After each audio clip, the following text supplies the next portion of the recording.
आज हमारे साथ ज़िला उकाड़ा का वो नौजवान जो मक्का मुकरमा और मदीना मुनव्वरा पैदल सफ़र करके जाते हैं। इससे पहले ये चाइना बॉर्डर भी पैदल सफ़र करके गए हैं। बाकी की दास्तान जानते हैं इन्होंने कितना पैदल सफ़र किया और इनको किन किन मुश्किलात का सामना हुआ है। आज की सादत हासिल करने गए हैं। हमने देखा लोगों से तो 1 किलोमीटर नहीं चला जाता, तो आपके अंदर ये मोटिवेशन कैसे पैदा हुई कि मैं 6400 किलोमीटर पैदल सफ़र कर जाऊँगा। बिस्मिल्लाहिर्रहमानिर्रहीम, अस्सलाम वालेकुम। आपका मेज़बान मुनीर अहमद वटू आपकी खिदमत में हाजिर है और आप देख रहे हैं फोकस पाकिस्तान। अस्सलाम वालेकुम। वालेकुम अस्सलाम। सबसे पहले तो हम आपको मुबारकबाद पेश करते हैं कि आपने मक्का मुकरमा और मदीना मुनव्वरा आज जैसी सादत नसीब अल्लाह ताला ने आपको की, तो आपने कैसा महसूस किया और आप किस एम के साथ घर से निकले थे? खैर मुबारक। मैं घर से हज करने की नीयत से ही निकला था और पैदल हज करना मेरी ख्वाहिश थी। और ये ख्वाहिश जब मैंने पहला अपना सफ़र उकाड़ा से चाइना बॉर्डर वाला मुकम्मल किया तो उसके बाद मैंने हज की नीयत की कि अगर मैं पाकिस्तान के अंदर इतना सफ़र कर सकता हूँ तो इंशाल्लाह मैं पैदल हज करने जाऊँगा।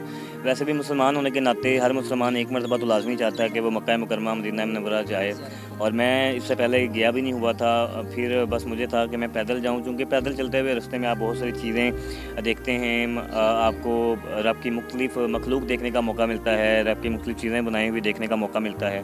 तो बस मैंने फिर उस सफ़र के बाद 8-9 महीने इस पर होमवर्क किया अपने इस टूर पे, और होमवर्क मुकम्मल करने के बाद 1 अक्टूबर 2022 को मैंने अपना ये सफ़र शुरू किया। और ये मेरा सफ़र जो है 5400 किलोमीटर पर मुहित था, जो कि मैंने 6 माह और 13 दिन में तय किया। जब आप यहाँ से निकले, जब चाइना बॉर्डर गए, उस वक्त आपको किन किन मुश्किलात का सामना हुआ था? उस वक्त तो मौसम की तरह मुश्किलात थी, बाकी कोई मुश्किल का सामना नहीं हुआ, क्योंकि पाकिस्तान अपना मुल्क है। तो अल्लाह का शुक्र है कि पाकिस्तान के अंदर तो किसी किस्म की कोई मुश्किल नहीं हुई।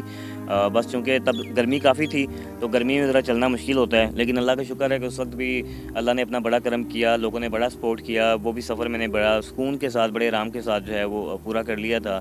और ये वाला सफ़र भी, इसमें भी मुश्किलात आई हैं। मौसम के हवाले से मुश्किलात थी। जब मैंने यहाँ से सफ़र शुरू किया गर्मी बहुत ज़्यादा थी। बलोचिस्तान पहुंचा, सर्दी बहुत ज़्यादा थी। ईरान के अंदर फिर सर्दी और बहुत ज़्यादा थी। फिर यूएई और सऊदी अरेबिया के अंदर गर्मी बहुत ज़्यादा थी। फिर डेजर्ट बहुत ज़्यादा था, आबादी जल्दी नहीं आती थी, टेंट लगा के गुजारा करना पड़ता था। लेकिन अल्लाह का शुक्र है कि जब आप अल्लाह पे तवक्कल करते हैं, अल्लाह पे यकीन रखते हैं, तो अल्लाह फिर आपको कहीं भी गिरने नहीं देता। फिर अल्लाह की ज़ात जो है वो कहीं ना कहीं से असबाब पैदा करती रहती है, और असबाब पैदा होते गए, अल्हम्दुलिल्लाह फिर मैंने हज किया। जब आप हज की सादत हासिल करने गए हैं, हमने देखा लोगों से तो 1 किलोमीटर नहीं चला जाता, तो आपके अंदर ये मोटिवेशन कैसे पैदा हुई कि मैं 6400 किलोमीटर पैदल सफ़र कर जाऊँगा?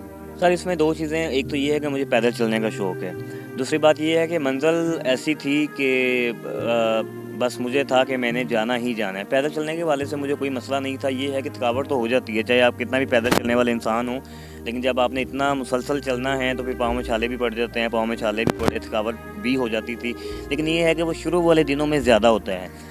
फिर जब जैसे जैसे आप चलते रहते हैं और दिन बढ़ते रहते हैं तो फिर वो कम होना शुरू हो जाता है। और दूसरी बात, जब रात को आप आराम करते हैं तो अगले सुबह जब आप उठते हैं तो ये है कि आप काफ़ी हद तक फ्रेश होते हैं। तो फिर ये है कि आसानी के साथ फिर आप चलते रहते हैं। उससे बड़ी बात कि आपने हिम्मत नहीं हारनी, ठीक है। पैदल चलना कोई इतना बड़ा पहाड़ नहीं है, ठीक है, कोई इतना मुश्किल काम नहीं है। बस ये है कि जब भी हम किसी भी काम को अपने ऊपर हावी कर लेते हैं कि ये नहीं होगा, जब हमने कह ही दिया कि ये नहीं होगा तो फिर उसने कैसे होना है। तो अल्लाह का शुक्र है कि मुश्किलात तो आई थी, लेकिन मैं चलता रहा और अल्लाह ने कामयाब किया। खुद ही को कर बुलंद इतना कि हर तकदीर से पहले खुदा बंदे से पूछे बता तेरी रज़ा क्या है। अच्छा उस्मान भाई, जब आप यहाँ से निकले तो आपको जब रास्ते में लोग मिले तो किन किन लोगों के साथ आपका वास्ता पड़ा? कोई मुश्किल आई हो, या कोई बाज़ दफ़ा यहाँ से हम देखते हैं किसी के साथ वारदात हो जाती है, तो आपके साथ भी कोई ऐसा इंसिडेंट हुआ है? नहीं, अल्लाह का बड़ा शुक्र है कि मेरे साथ इस किस्म का कोई वाक़या नहीं हुआ। ये रब की ज़ात का ही करम है कि इतने लंबे सफ़र में किसी किस्म की कोई अनहोनी नहीं हुई, कोई परेशानी नहीं हुई। और बड़ा पुरअमन मेरा ये एक सफ़र था। चलने से पहले डेफिनेटली एक बड़ा लंबा सफ़र था, मेरे भी ज़हन में बहुत सारी बातें थीं, लेकिन अल्लाह का शुक्र है कि इतने लंबे सफ़र में किसी किस्म की इस हवाले से कोई मुश्किल पेश नहीं। आप उखाड़ा से निकले हैं, कितने माह का ये टाइम पीरियड लगा है? ये वाला सफ़र तो मैंने 2022 1 अक्टूबर को शुरू किया था, और 13 अप्रैल 2023 को मैं मक्का मुकरमा पहुंचा। यानी कि 5400 किलोमीटर का फासला मैंने 6 माह और 13 दिन में तय किया।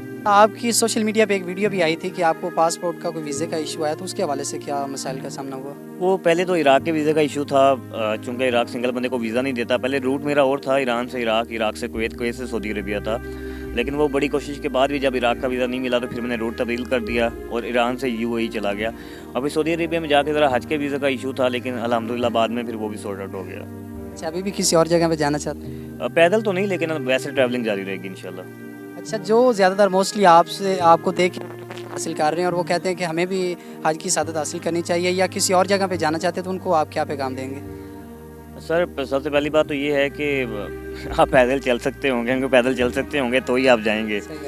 तो बात का तो होता ही है कि हम दूसरों को देख के काम करना शुरू कर देते हैं, लेकिन वो हर रास्ते में वापस आ हर काम हर बंदे के पास का नहीं होता। पहले आप देखें कि आप ये काम कर सकते हैं कि नहीं कर सकते। उसमें सबसे पहले तो पैदल चलने वाला काम है। अगर तो आप चल सकते हैं तो आप ज़रूर निकलें। फिर पीछे से आपको घर वालों की सपोर्ट होनी चाहिए। फिर ये है कि आप जा किधर रहे हैं, आपने ये देखना है, आपको वहाँ के वीज़े कैसे मिलेंगे ये देखना है, उसके लिए आपका खर्चा कितना आएगा, वो सारे पैसे आपके पास होने चाहिए। तो इसमें काफ़ी सारी चीज़ें हैं, काफ़ी सारी चीज़ों को देखने के बाद फिर आपने निकलना है। जब आप पैदल गए थे तो आपकी कितनी पेमेंट थी जो आपके पास थी, जो आपका खर्चा आया? मेरा 20 लाख रुपये खर्चा है, जो कि मेरे अकाउंट्स में मेरे पास मौजूद था जी, क्योंकि मैंने सारा एस्टिमेट लगा के होमवर्क मुकम्मल करके फिर मैंने ये सफ़र शुरू किया था। कि अपनी प्लानिंग मुकम्मल करके चले? जी जी, मैं अपना सारी प्लानिंग करके होमवर्क मुकम्मल करके निकला था। जब आपने हज उम्रा की सादत हासिल की तो आपको कैसा महसूस हुआ कि आप पैदल सफ़र करके आए? लोग तो यहाँ पे टिकटें करा के जाते हैं, तो आप पैदल करके गए, तो उस वक्त आपके अंदर क्या जज्बा था और क्या आपके तासुरात थे? अल्हम्दुलिल्लाह मैं बहुत ज़्यादा खुश था। वो तासुरात बताना बड़े मुश्किल होते हैं। उस वक्त एक अजीब सी कैफियत होती है जब खाना काबा पे पहली नज़र आपकी पड़ती है। बस ये है कि मैं रब का शुक्र अदा करता रहा, क्योंकि मुझे यकीन नहीं हो रहा था कि मैं पहुंच चुका हूं। लेकिन रब का शुक्र अदा किया, जितना भी शुक्र अदा कर सकता था मैंने किया। लेकिन मैं समझता हूं कि रब ने जितनी हमें नेमतें दी हुई हैं, और वो छोटी सी छोटी नेमत का भी हम सारी ज़िंदगी अगर सजदे में पड़ रहे हैं तो शुक्र अदा तो नहीं कर सकते, लेकिन फिर भी हम शुक्र अदा करते हैं। और जब तक ज़िंदा हैं इंसान को शुक्र अदा करते रहना चाहिए। तो मैं बहुत ज़्यादा खुश था अल्हम्दुलिल्लाह कि जिसके लिए मैंने 6 माह 13 दिन पैदल सफ़र किया, वो मैं खाना काबा को देख रहा था। तो एक अजीब कैफियत थी मेरी। अब आप उखाड़ा वापस आ चुके हैं, तो उखाड़ा वालों का कैसा प्यार है? अल्हम्दुलिल्लाह अपना शहर है। जिन लोगों को पता है वो बहुत ज़्यादा प्यार करते हैं, जिनको पता नहीं होता या पता चलता है तो वो भी बहुत ज़्यादा प्यार करते हैं। लोगों की बहुत ज़्यादा सपोर्ट है, बहुत ज़्यादा प्यार है अल्हम्दुलिल्लाह। लोगों ने बहुत प्यारा वेलकम किया। जी अल्हम्दुलिल्लाह। आखिर में हमारे व्यूवर्स को क्या पैगाम देना चाहेंगे? जी और जीने दें। क्या बात है जी। हमारे साथ मोहम्मद उस्मान अरशद, जिन्होंने पैदल सफ़र किया, हज उम्रा की सादत हासिल की, और हम अपने चैनल के थ्रू इनको खराज तहसीन पेश करते हैं कि अल्लाह ताला ने इनको हिम्मत दी और इन्होंने उम्रा की सादत हासिल की। और आखिर में इनका यही कहना है कि हिम्मत नहीं हारनी चाहिए। अगर आप करना चाहते हैं तो आप इस चीज़ का सोच लें तो आप ज़रूर कामयाब हो जाएंगे। देखते रहें फोकस पाकिस्तान।